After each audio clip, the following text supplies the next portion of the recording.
Anticipating an investigation that would lead a path back through history. My destination, the 1600s and colonial America. My journey through pre-revolutionary times would take me to Darby, Pennsylvania, situated just minutes from Philadelphia. Surely worthy of being a national landmark, this Quaker cemetery has become a land forgotten by time. Sadly now an overgrown lot, ignored by most for its historical significance. Established in 1682, this burial ground is one of the oldest in the state. Its most noted burials are John Blunston, honored American botanist John Bartram, 1 Revolutionary War, and 29 Civil War veterans. Between the years of 1730 and 1795, grave markers were not permitted, so the exact number of burials is unknown. During those years, there were as many alliances made as there were pacts broken among the early European settlers and Native American tribes who originally laid claim to the territory. In fact, the ground upon which I stood, in all truth, was Native American land. The tribes who inhabited the area included the Lenapedes, or Delaware, Iroquois, Susquehannocks, and the Shawnee Indians. Motivated by the power of good intention, steadfast in my pursuit for knowledge, and undaunted by the fears that hinder most, I entered the realm of the unknown, seeking insight and seeking evidence. Believing that my presence would be welcomed, soon after entering, I received what is still the strongest warning in my work as a paranormal investigator.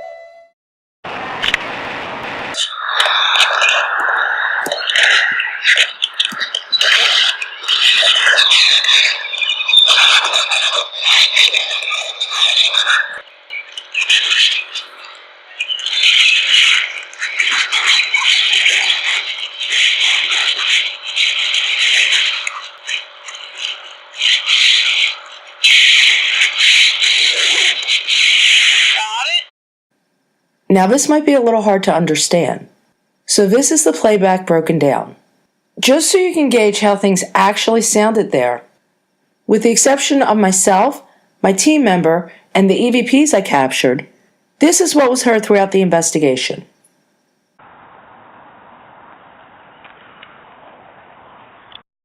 So this is how the area normally sounded, but that's not what you heard in the EVP. The thing about it is that nothing changed. There was no additional background noise going on except at the end when I unzipped my backpack.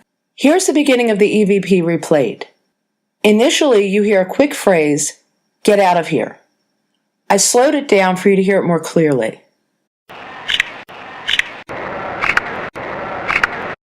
What immediately follows is the overall sound change. You can hear the screeching beginning. It sounds like he's saying something about America, perhaps calling me Americana. A few people thought he said something and then said Donna, but personally I go with America or Americana. Then the EVP continues with a phrase that almost sounds like it has a rhythm, but it doesn't sound like English. The first part is played in its original form, and then I slowed it down and repeated it.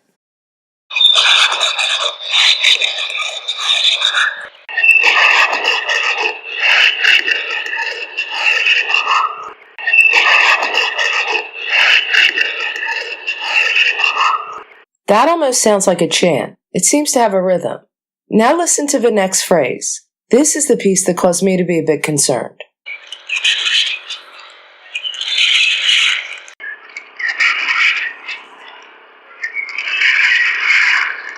For me, this is the most disturbing part. It sounds like he may have said, "I've been waiting, and now you're here." I hope not, but that's what I think he could have possibly said. Needless to say, that's not ever what you want to hear. I included the original piece and then slowed it down for you to hear it more clearly.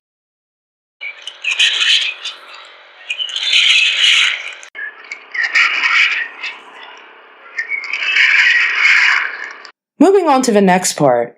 I heard you don't have the right to be on this property. Again, I've played it in its original form, and then I've slowed it down.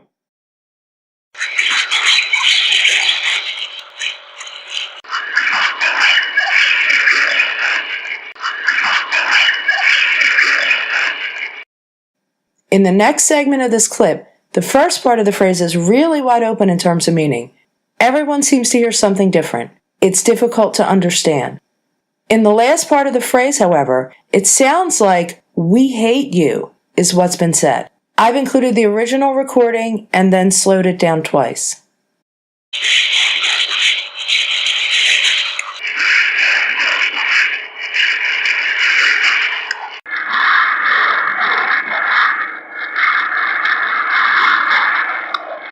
In this last piece, I've replayed the phrase, "we hate you," and then continued with the rest. It sounds like he's saying, "Now get out of here, get out of here." You can also hear me unzipping my backpack and then hear me asking my team member a question.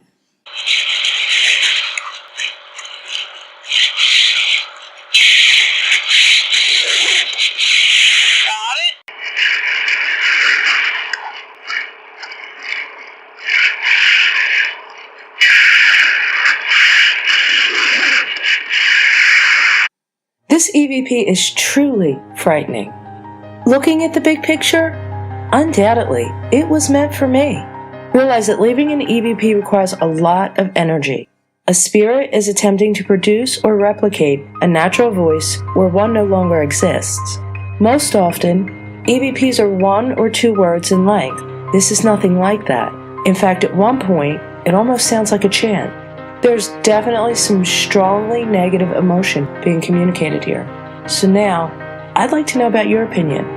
What do you think was said? Do you agree that there was a great deal of anger and a very strong warning expressed? What's your interpretation?